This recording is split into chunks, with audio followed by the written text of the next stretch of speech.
It is Sunday, June the 29th, 2025. This is Coffee with Frankie. This is the coffee. I'm the Frankie. But before we get going with the show, we got to listen to the Frankie from Flatbush theme song.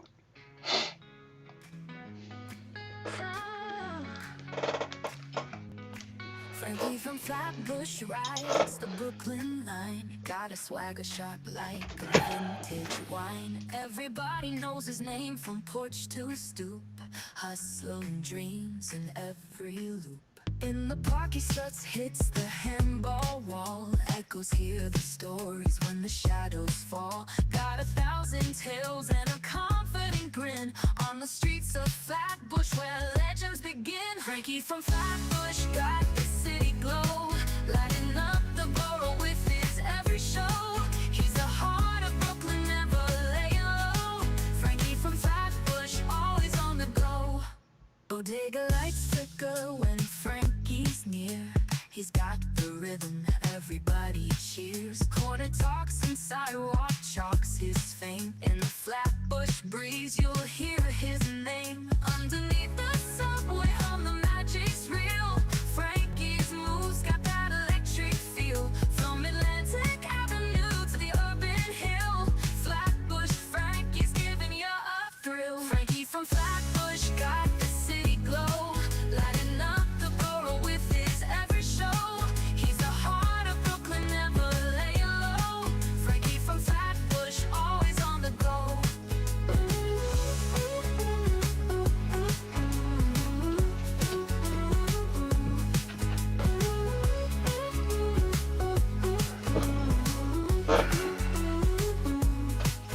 Bodega lights flicker when Frankie's near, lighting up the borough with his every show. He's the heart of Brooklyn, never laying low. Frankie from Flatbush, always on the go. Frankie from Flatbush got the city glow, lighting up the borough with his every show. He's the heart of Brooklyn, never laying low. Frankie from Flatbush, always on the go. Always on the go. Always on the go. Always on the go.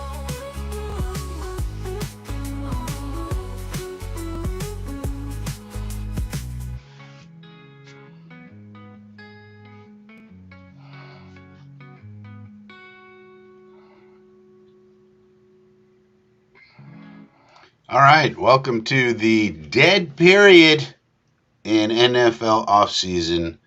Time frame, let me know if you can hear me and see me okay in the chat. Let me know if you can hear the bell. We got to check on the audio. We got to check on the video. We got to check on the bell. We got to check on everything here on Coffee with Frankie on FSPN, the Frankie Sports Programming Network. Let me know in the chat if you can hear me and see me. We got Matthias Simon. Long time, brother. Yeah, well, whose fault is that, Matthias? Let's be honest. The great Phil Adams is here. Frankie Fanatics assemble. Hi, karate. Hi, karate. 718. East New York, Brooklyn in the chat. Snoopy 4951. What's up, Snoopy? Snoopy, hang on. Hang on, Snoopy, hang on. Snoopy is here. Phil says, we're all good, 100%. Well, now, it's the dead period in the NFL. There is so little news. It is unbelievable.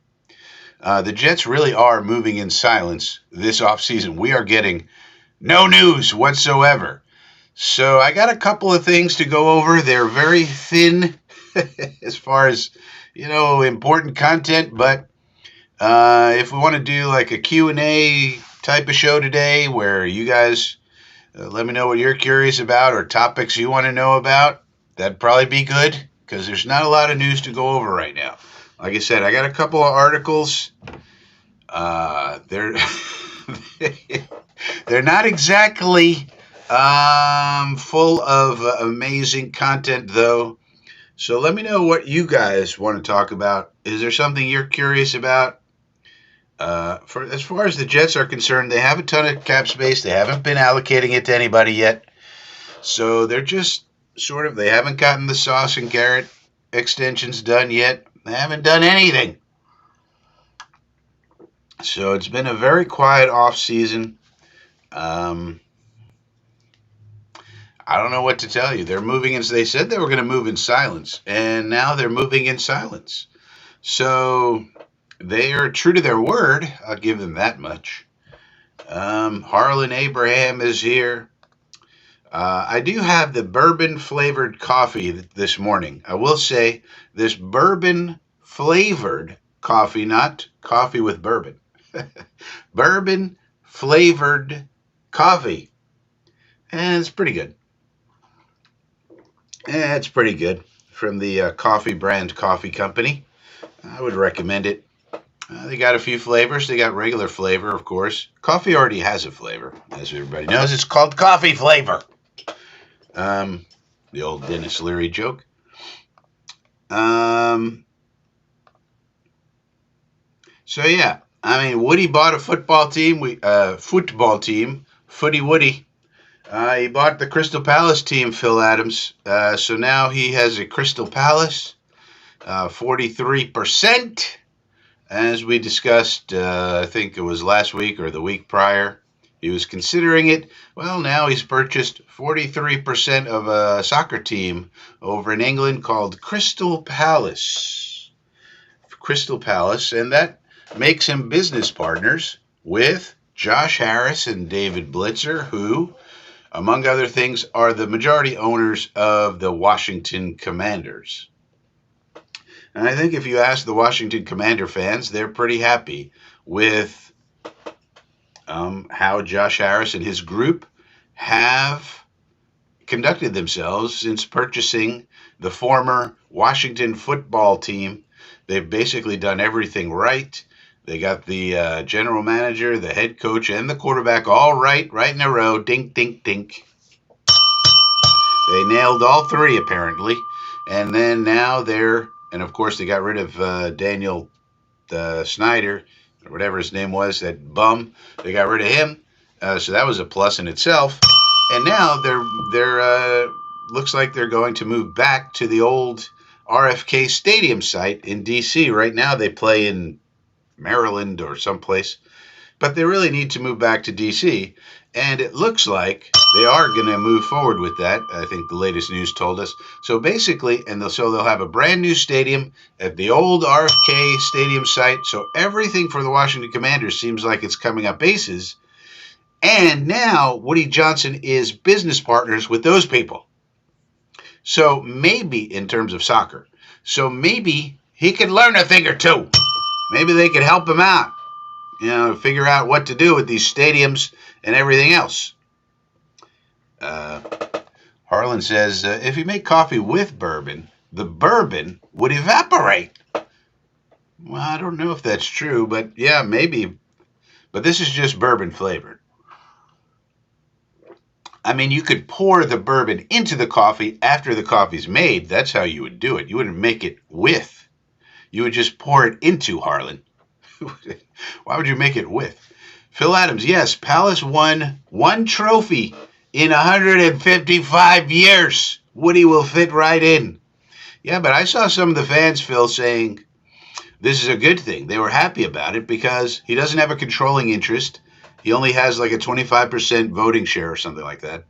And he's really rich, so he's going to help to Crystal Palace to afford these expensive players, like a sugar daddy. That's what some of the fans were saying.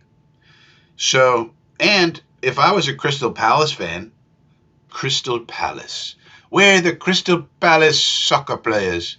We live in a Crystal Palace. If I were the fans of that team, I would say, well, look at what Josh Harris and David Blitzer, the majority owners, did with the Commanders in particular, and to a lesser extent the 76ers. Josh Harris also owns majority owner of the 76ers. He's generally regarded as a really good owner who can turn around your franchise. And so you got sort of like a combination of a guy who knows how to operate, Josh Harris and David Blitzer, And another guy as the minority owner, 25% share, 25% voting power. But he's there to just add money to the kitty for player salary so we could go buy some of these expensive players. And yet he won't have a chance to screw up the team because he's not the majority owner and he only has a 25% voting power. So if you look at it that way, that makes a lot of sense for Crystal Palace if you want to be optimistic for them.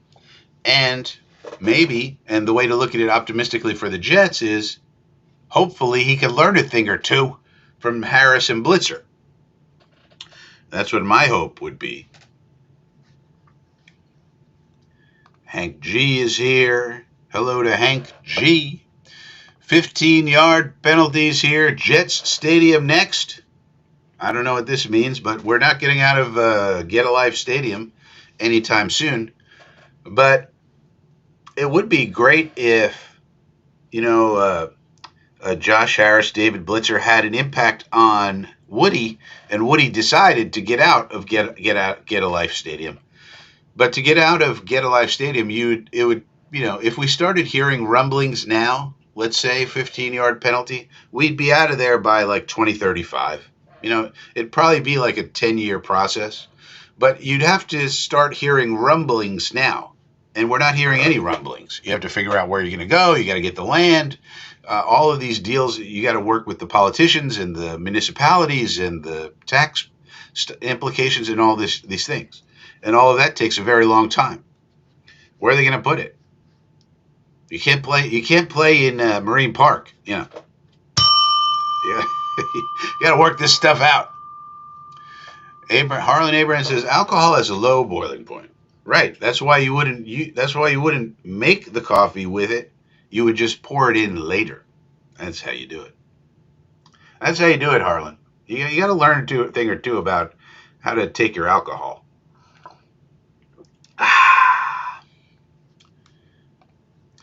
Merc Dog is here, and this is a comment from Rumble. So good to see the Rumble folks. Hello, Rumble. I think this is the first Rumble comment in the history of Coffee with Frankie. So thank you, Merc Dog, for the Rumble comment. You gotta love Rumble. I don't think it's going to catch up to YouTube, but it's good for YouTube to have a competitor. Paisan is here. Are you going to watch Hard Knocks? Probably not. There's a bunch of shows I'm not interested in. There's a new show of quarterbacks. Netflix came back after Receiver and now is doing quarterbacks again. And again, they have Kirk Cousins on there for some reason. I mean, who's interested in Kirk Cousins at this point? And what more can we possibly learn about Kirk Cochains? You know what I mean? So I'm not interested in that. I'm not really interested in Hard Knocks. It's all kind of the same. I mean, you think about Hard Knocks, it's all the same. They're practicing. The coaches have interesting things to say. They say kind of the same things. What are you going to learn on Hard Knocks at this point? It's been 20, 25 years with this show. It's all the freaking same.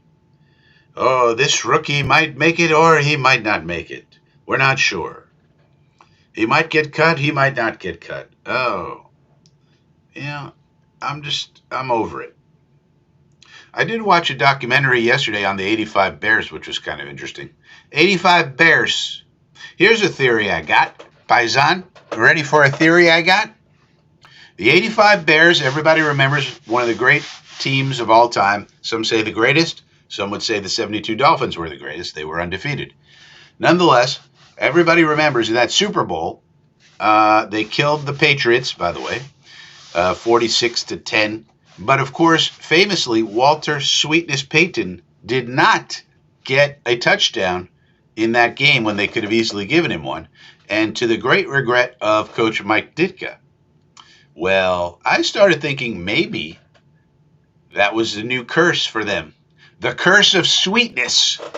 Right? They didn't give Sweetness a touchdown in the Super Bowl. One of the great running backs of all time, Walter Payton.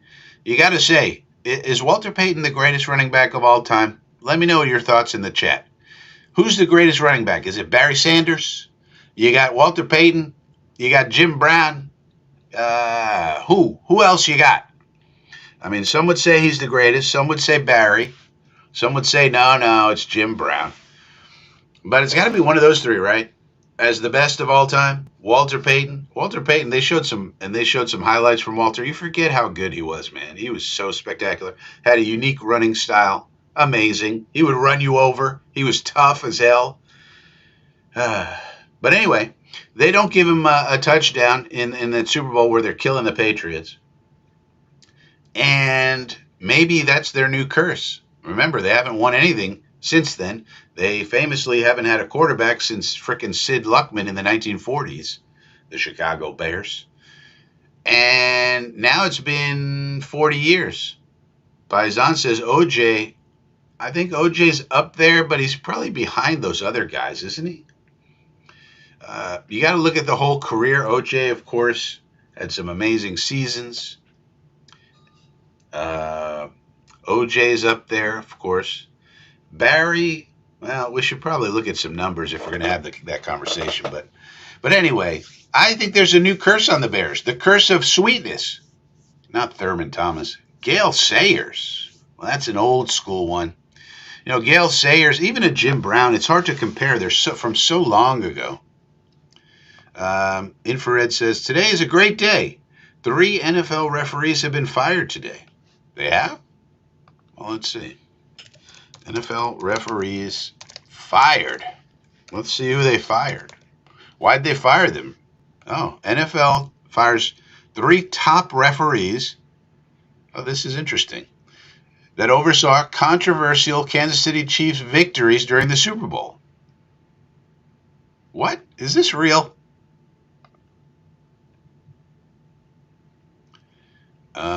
According to footballzebras.com, NFL Vice President of Officiating Roman George has increased the efforts to hold them accountable. The culture's what? The 3 referees fired by the NFL were second-year umpire James Carter, third-year line judge Robin DeLorenzo, and first-year down judge Robert Richardson. What?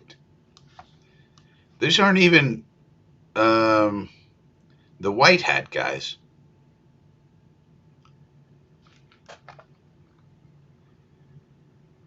I'm reading the U.S. Sun right now. Well, let's share the screen. Infrared, breaking news right here. Let's do a share screen so people can see what I'm talking about. Says here,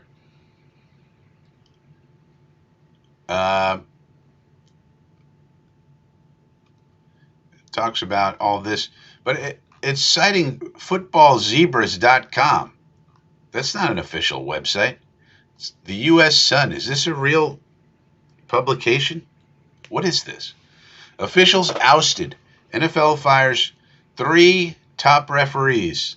Well, I don't think they were the top. The referee is the white hat, actually. So they're not really referees. They're generally considered referees no matter if you're the umpire, line judge, etc. Oh, this lady got fired? They fired a lady? That's unusual. She'll probably have a grievance. I bet you she has a grievance. Well, this says this was published April 10th. Infrared, what are you talking about? I'm gonna have to get further information. I don't believe this one. I don't believe it, Infrared.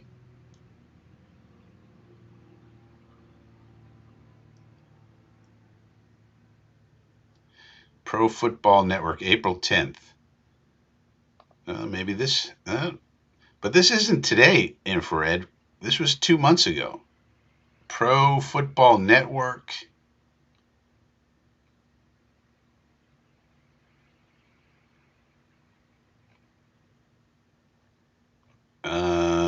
Warren Sharp has.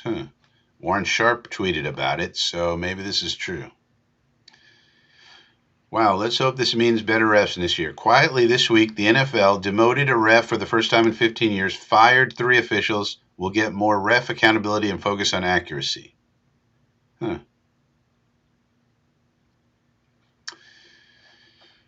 Well, it looks like this happened in April, and we all missed it somehow. Uh, but it's coming from footballzebras.com. CBS Sport, NFL fires 3 officials. It's uncertain if the officials can enter the redevelopment program. They got a redevelopment program for officials. Well, all these articles are quoting footballzebras.com. So,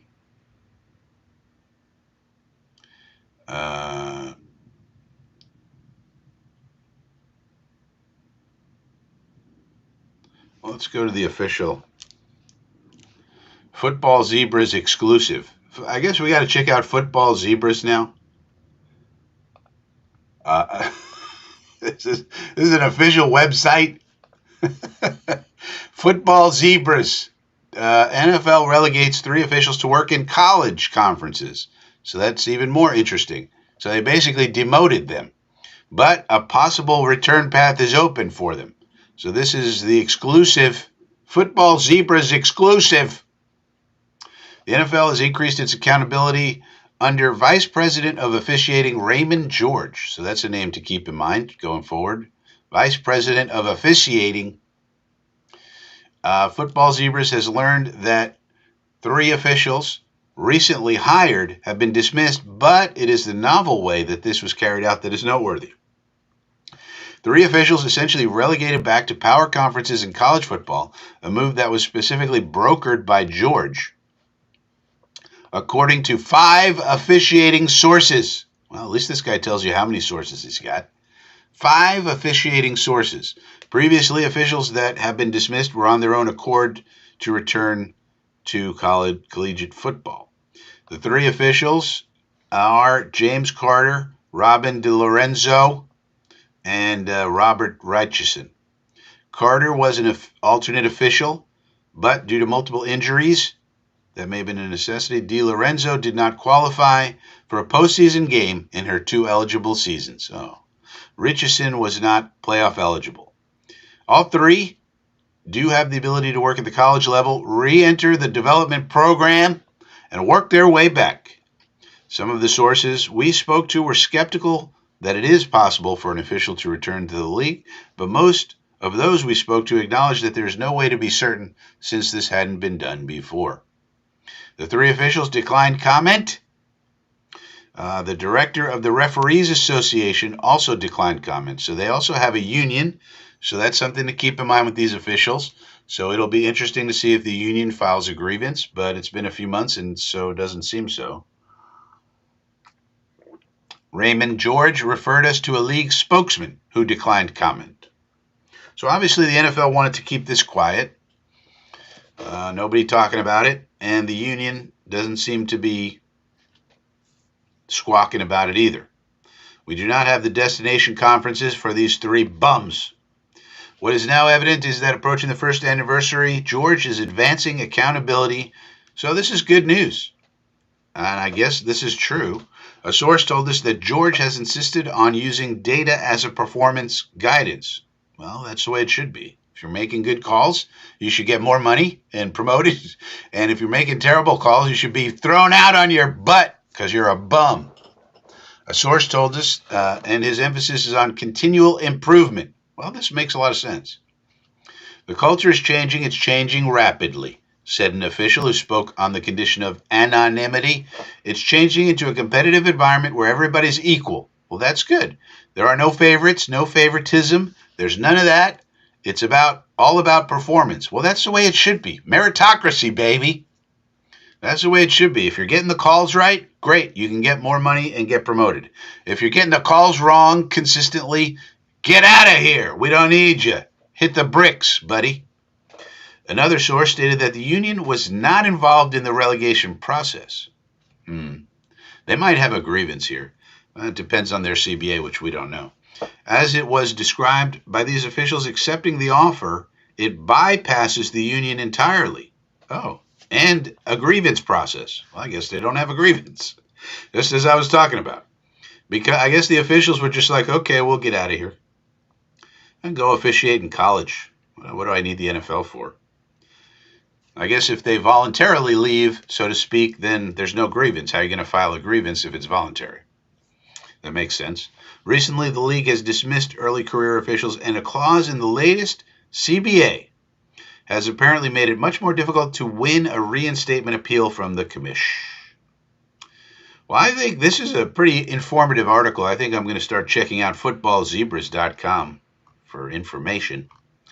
So this is good, Infrared. Thank you for bringing this to our attention. We need it in our news-starved state of the off season.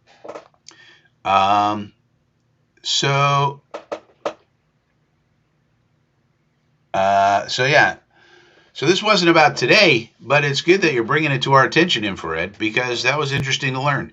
They're going to start, more important than just letting those three go back to college, I think the more important part is they're going to start using data to make their determinations moving forward.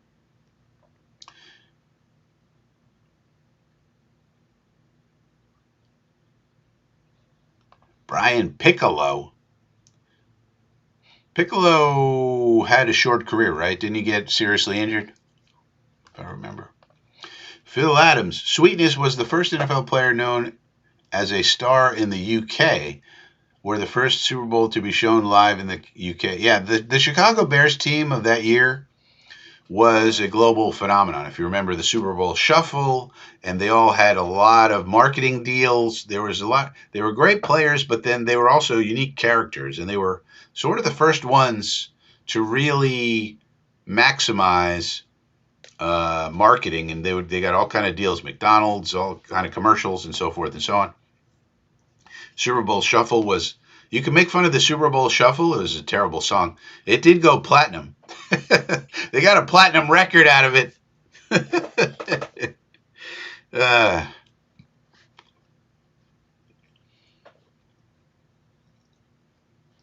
Infrared says, yeah, I just got the news today. Well, what took you 2 months, Infrared? You're supposed to be on top of this, buddy. Harlan says, so when a jet is being held, they may actually call it? Let's hope so, Harlan. They're going to start using data to make sure these officials can do their job, and that's good, because if nobody grades you out and you don't care, nothing happens to you if you're a terrible ref, then there's no incentive to improve. So, yeah, let's hope this improves things.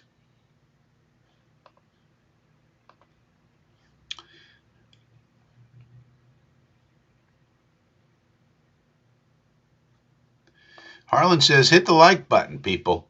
Helps promote the show, yeah. Please do hit the like button if you're new and you're watching. Please subscribe to the channel. We're anxious to get some more subscribers, even though we've been a little light on content lately because there's not a lot going on, and I also have a bunch of things going on outside of Jet content creation, but hopefully that'll change in the near future, and so subscribe to the channel. Why not? Doesn't hurt. Doesn't cost you anything. Brian Piccolo, yeah, because he got, oh, there you go. Didn't you watch Brian's song? No. I know about it, but I've never watched it. Infrared, I pound the like immediately when jumping in. It's a habit. All right. Well, thank you, Infrared. We appreciate that. Yeah, everybody hit the like button. For those who came in late, it is the dead period in NFL history. I have a couple of news items that we could go over. They're not exactly great. There are people on websites really scratching for content. So if there's other things you guys want to talk about in the chat, let me know. It would be a better show that way. But we can also talk about a couple of these articles if nobody has any particular topics that come to mind. The Jets are continuing on their moving in silence methodology this offseason. There seems to be no leaks coming out of the Jets. Nobody's talking about anything when it comes to the Jets, basically at all. And we'll see how that plays out. I mean, that's good for the Jets, but probably bad for content creation. And that's the way it goes. Merc Dog says, talk about the UFL and CFL. What's there to talk about? The UFL season's over. A couple of the guys are getting signed. They basically fired a bunch of people, and in terms of the business side at the UFL, they can't draw flies at the UFL. I mean, they can't draw any kind of a big market share, and if you're gonna see the UFL succeed, it's got to have like a 30-year plan, and maybe in year 20 it could start to be successful. It takes a long time for those type of leagues to get a fan base and they get people excited and then attract the talent. But if you watch the games, whether it's UFL or CFL or the European League of Football, the ELF, the players are terrible. It's just not good. It's not good competition. It's not fun to watch. And so I don't know how they're ever going to build anything other than a niche audience. The UFL performs as a nice little feeder league into the NFL. You see a handful of guys get signed, like we signed the kicker, right? So it's good for kickers to show what they can do. It's good for punters, specialists, and occasionally a player or two or three come out of there and get signed onto an NFL roster, like we did with Adrian Martinez. So that's okay, but it's not a real spectator sport at this point that's worth watching. And the same goes for the CFL. I think Chris Strevelovsky his team won the CFL this year. Yay. Nobody cares. Now, maybe the CFL gets better ratings because it's Canadian and maybe the Canadians are watching. But as we saw, when you take a highly regarded CFL quarterback and put him in the NFL, he stinks. At least when his name is Chris Streveler. So not really a lot to talk about with those leagues, unfortunately. The NFL is always going to be king, and that's because the players are just so much better than anybody else. It's the best of the best. Once you're used to watching the best of the best, why are you going to sit there and watch something else? Merc Dog says, hit the like button, 3 viewers. Yeah, maybe there's 3 viewers on Rumble. That would be interesting. But if you're on Rumble, hit the like button, leave a comment. I don't know, share the video, do something. Rumble, I don't really get any numbers, Merc Dog, on Rumble. This goes out to Rumble and X, kind of as a backup, but hardly anybody pays attention to it on those platforms. But, Rumble, I don't know, hit the like button, leave a comment, share the video, tell people it exists if you like Rumble over YouTube. Phil Adams, strange that JD, known as a tough guy, had more leaks than a fishing net, yet Muji keeping it tight. Well, I think JD, Joe Douglas, had a problem in that things started to go sideways. So once things start to go sideways, people are going to leak more. Woody might leak things, Christopher, the Johnson family, and then you have people wanting to leak things because they don't want to be blamed for things. There's many different motivations for leaking things once things go sideways, and that happened pretty much, after the Zach Wilson debacle. And now there's no reason for anybody to be leaking things if you think about it. We haven't done anything. We haven't started losing yet. Right? Things haven't gone sideways with this regime yet, so easier to be silent. So if AG and Muji put a clamp down on it, nobody really has any reason to start leaking. Not to mention, Muji has also started hiring all of his people. So all the Muji people are coming in now, Bird, Cheryl, and everyone else that we're hiring. And they're all new hires. They're loyal to Muji and AG. They're not going to start leaking right now. There's no reason to, A. And B, if they did and then they got caught, they would get fired. And they're Muji people, and I'm sure Muji said, look, no leaks. Let's just keep everything in-house, move in silence.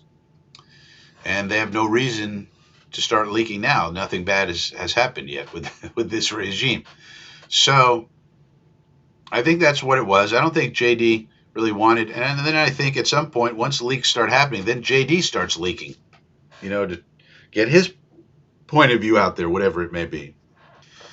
So once things start to go downhill, they can go downhill fast. Hopefully, this regime gets off to a good start, and winning cures everything. And then people don't have as much of a need to try and influence public opinion about this, that, or the other thing. There's always Doug Flutie, Hank says. Well, there have been CFL quarterbacks who have made an impact in the NFL, and Doug Flutie was also in the USFL, which failed. But the greatest probably I think the greatest two quarterbacks to come out of the CFL of all time are Warren Moon and the lefty quarterback of the 49ers, Young, whatever his name was. I always forget his name. But they played in the CFL. So it happens occasionally. Not recently, though. I think as scouting has gotten better and technology's gotten better, you're going to see fewer and fewer of that, because it's hard to like hide a talented guy somewhere. There's always going to be eyes on dudes now. Anybody can film anything and upload it to the internet, and you can some obscure guy somewhere can get eyes on him. You know what I mean? It's not like the old days where there just wasn't information was hard to find and come by and pass around. Nowadays, not so much. Steve Young, yeah. Steve Young, right? I always forget his name. I think he played in the CFL. He played in some alternative league, and then came back. And so maybe he played in the USFL. I forget. But yeah, so it happens occasionally. Doug Flutie stuck around and had a long career. Talented guy. Run, throw, kick. Doug Flutie he could also kick field goals. I don't know if people remember that. PC Salami joining us from Asia. Hi, Karate 718. Oh, by the way, did you know that Andre Cisco is known as Ocho Cisco? Yes, ladies and gentlemen, Andre Cisco is number 8, and he calls himself Ocho Cisco. So we need to stop thinking of Andre Cisco as Andre. We need to start calling him Ocho Cisco. 9-7, yeah, 9-7 is possible, but hi, Karate, I don't know what this team is. Can we look at the team first? I mean, I think the offense could be good if we can block and if Justin Fields can continue his improvement trajectory. The defense, I have worries about our run defense, as I've said 1,000 times. I have significant worries about our run defense, and if you can't stop the run, then you have no defense. So, but I also don't know what Aaron Glenn and Steve Wilks, two very respected defensive minds, are going to be cooking up. Other than it does seem like we are going to have a 4-down front, which disappoints me. And we're going to be one-gapping, according to the players' comments. We haven't heard that from Wilks or Glenn, but from what the players have said, some of the defensive linemen, it seems like we're back to a 4-down front, one-gapping. With your defensive linemen, there's only one-gapping and two-gapping. That's all you can really do. I mean, you can move them around. There's different things to do, but for the most part, schematically, it's one-gapping or two-gapping. And it looks like we're one-gapping. And in a one-gap defense, your superstars are your defensive linemen. And our defensive linemen on this team stink beyond the 3 that we like, Johnson, McDonald, and, of course, Quinnen.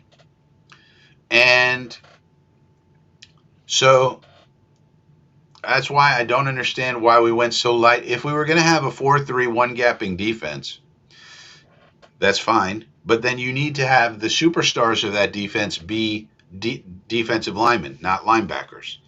And we chose not to spend money on that area. We signed a bunch of bums for $1 million each, which is like 5 cents in the real world.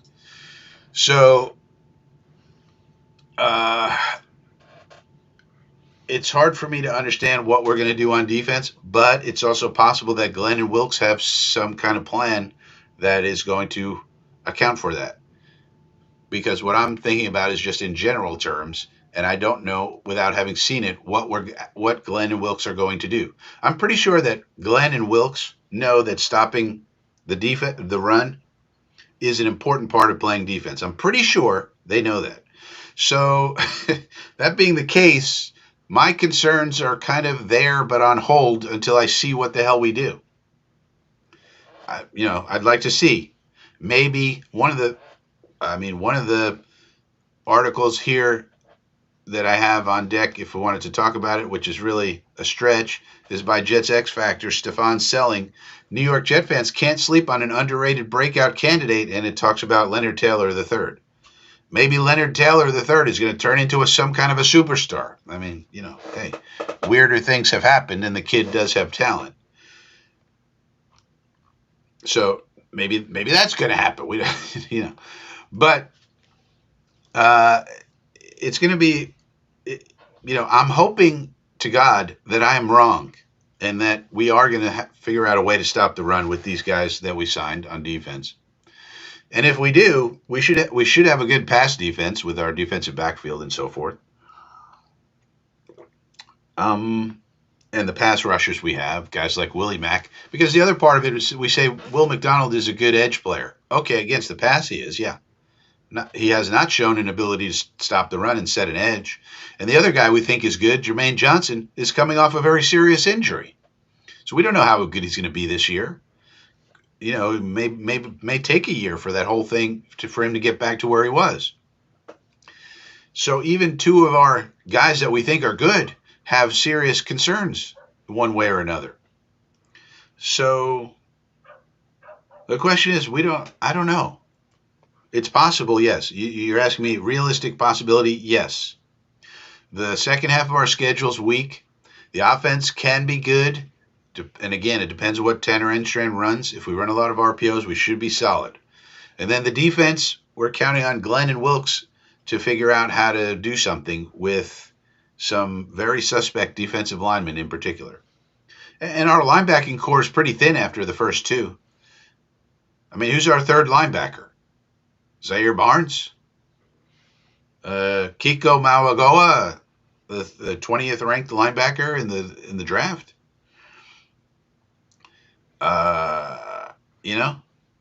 We got two good ones, and that's good.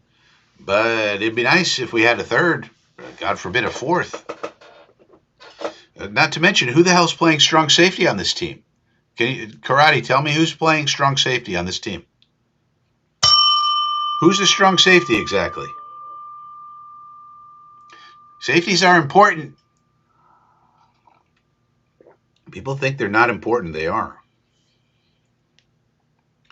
How's Michael, another factor, how's Michael Carter going to play this year? He was a very important player that we missed last year. Him and CJ and Jermaine all got injured.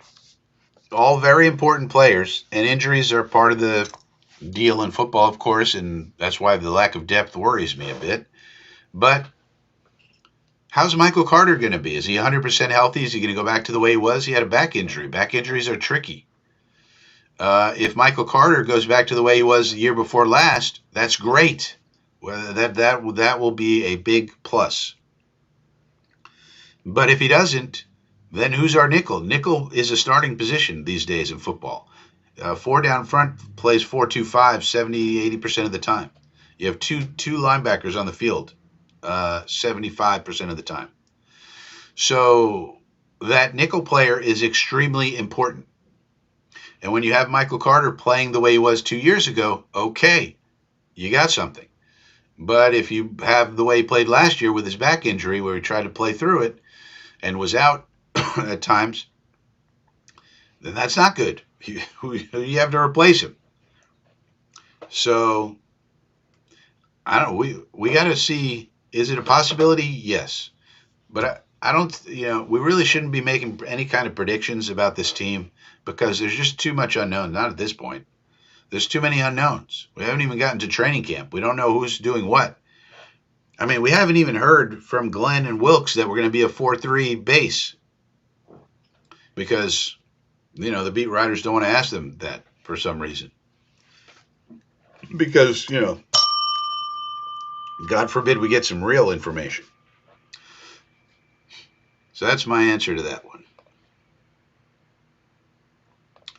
Ocho Stinko. Yeah, so it's Ocho Cinco, and then now we got Ocho Cisco.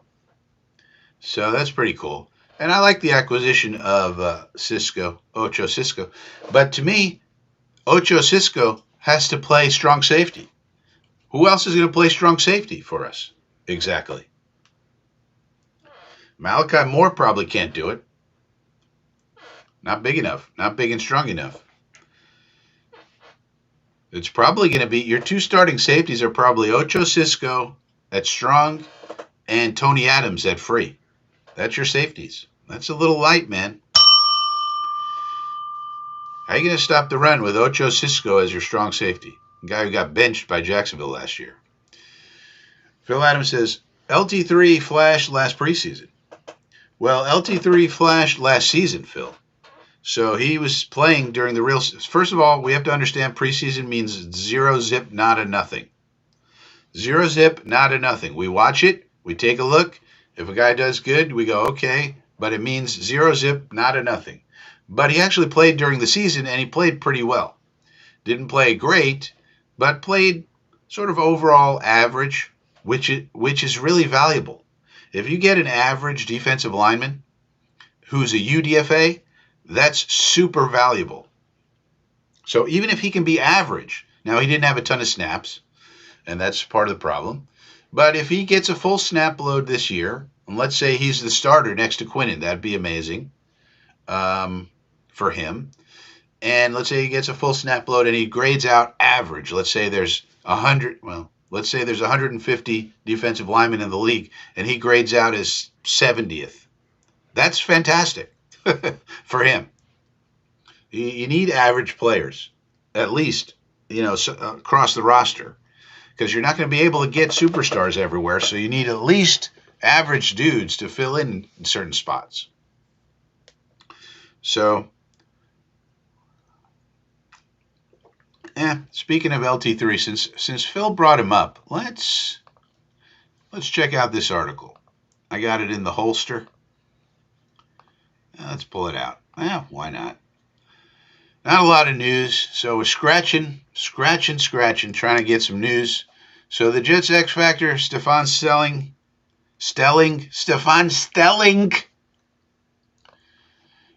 Right here, needs a little haircut, I think. New York Jet fans can't sleep on an underrated breakout candidate. And here he is, and it's LT Trace. And you see here, this is the case that they're making.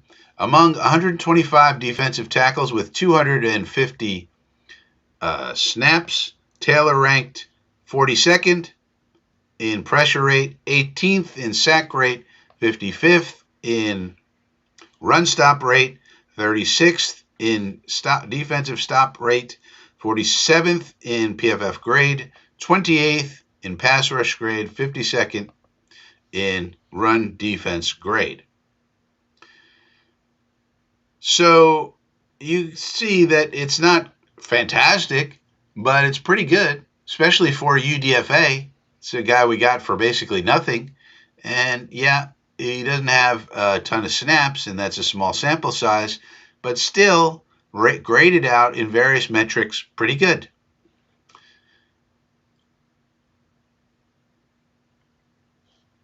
Stefan Stelling, 37th rated defensive tackle as a rookie.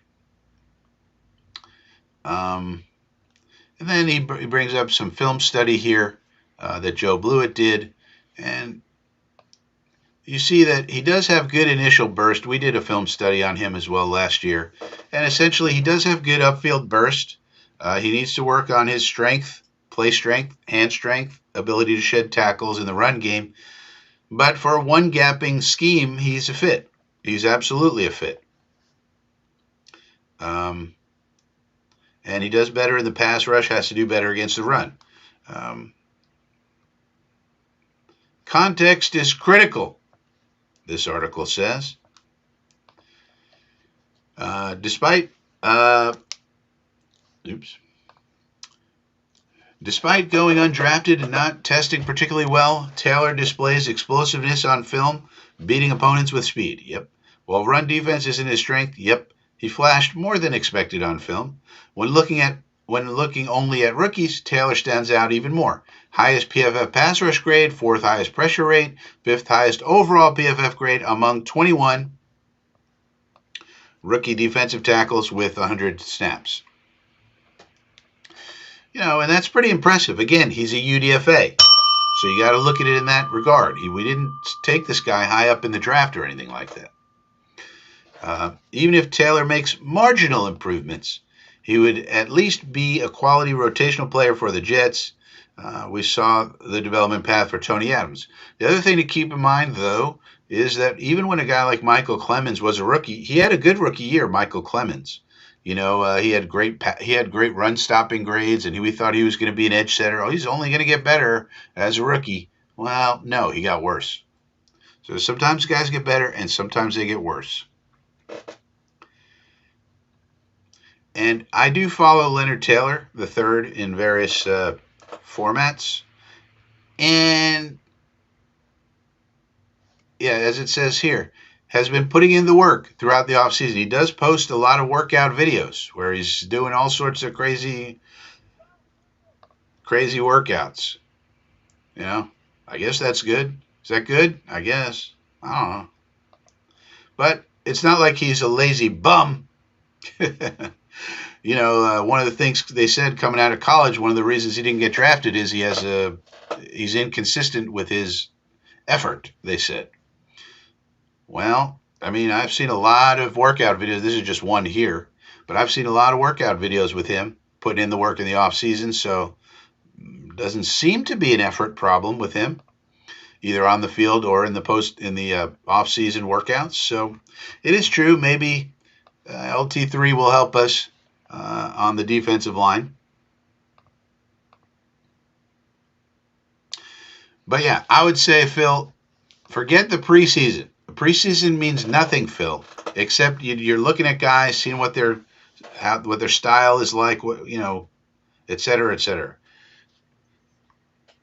But once the season starts, then you take a look. So that's what I would say about LT El Tres. Well, what about this? Do the Jets have a breakout star in the wide receiver room? What? The wide receiver room? It says right here, this forgotten Jets wide receiver could blow up the team's summer roster plans. What? Excuse me? Who's this? Remember him? The Jets have plenty of wide receivers on the roster. The problem is they don't have any difference makers. That's exactly what Brandon Smith has done at every stop of his career. Former XFL, UFL wideout, seen as a long shot. But he turned heads in the preseason. Another preseason stud. With a new coaching staff, a wide open depth chart, and a new scheme that seems to value the things he does well, Smith might just have a shot. He's not the name anyone's talking about, but he rarely is, and that's never stopped him before. That's never stopped him from making a practice squad before. That's for sure. In a thin and new look Jets wide receiver room, Smith has a real chance. He was undrafted. This really doesn't talk about his blocking. If you don't block, you don't get the rock. That's something we know. Now, this is a big dude, 6'3" or so. And we saw in the preseason he can make some contested catches, so that's good. But he's going to need to block. Okay, here he goes. 61.2 run blocking grade in the UFL. Ranked fourth. He was fourth among wide receivers in the UFL. So there's that. So he seems to be a decent blocker. He is a big dude.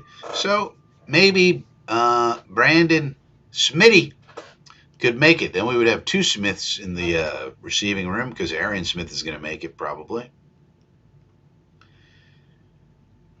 So maybe Brandon Smith is that guy to surprise, make the team, and do some things. There he is. Brandon Smith, ladies and gentlemen. What do you think about old number 87, Brandon Smith?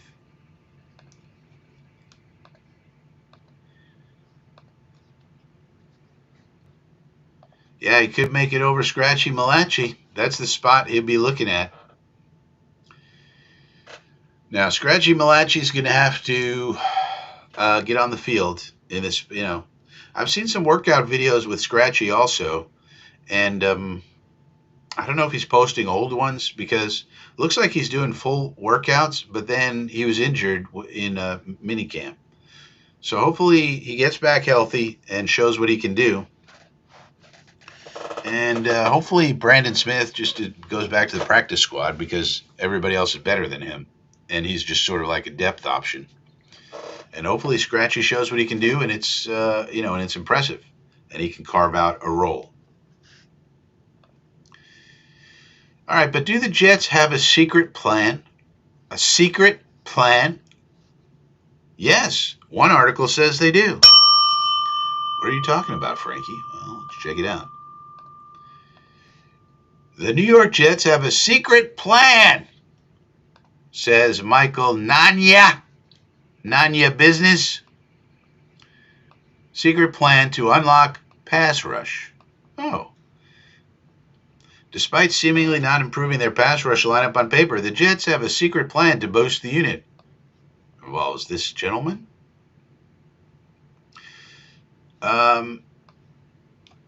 Only 3 players on the Jets roster have posted 5+ sacks in the past 2 seasons. Quinnen, Willie Mack, JJ. Over the same span, the remaining defensive linemen have a combined 10.5 sacks. So not so good. 2 potential solutions to all this, the linebackers. So this basically says we're going to blitz. We're going to blitz more. So blitzing. So we're going to take these linebackers out of the middle of the field, and we're going to blitz them. Like this. And then teams will just, if that happens, they'll just do shallow crossers. Boom. And you'll say, why in the world is Dalton Kincaid have 10,000 yards in this game? Oh, because we're blitzing so much. And they're saying, well, this is because the Lions did blitzing, and so now we're going to do blitzing. And this is a secret plan. Blitzing is now considered a secret plan.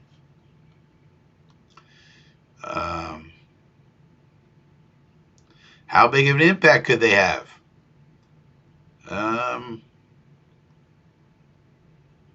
All of this is purely speculation, Nania says.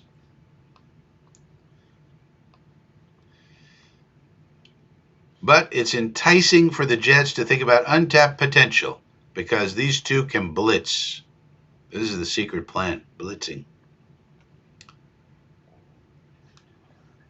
So I'm not so sure about this one. Yeah, we're probably going to increase blitz percentage-wise, but I would not call it a secret plan. Everybody knows about blitzing.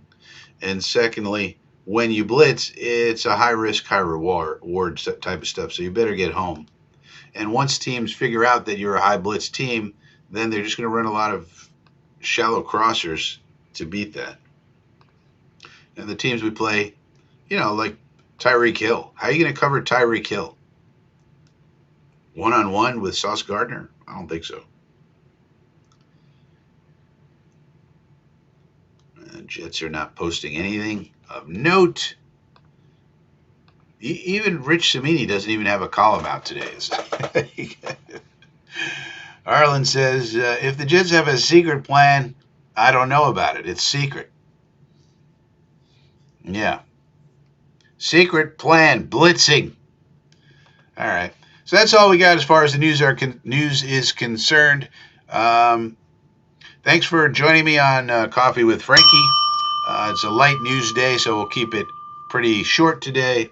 I'll see you guys next week. If you're new here, please subscribe to the channel. We're trying to get up to 1,000 subscribers eventually, so we'd appreciate that. Give the video a like, or consider joining the Inner Circle, where you get a few extra items and you get to support the channel on a more regular basis. I will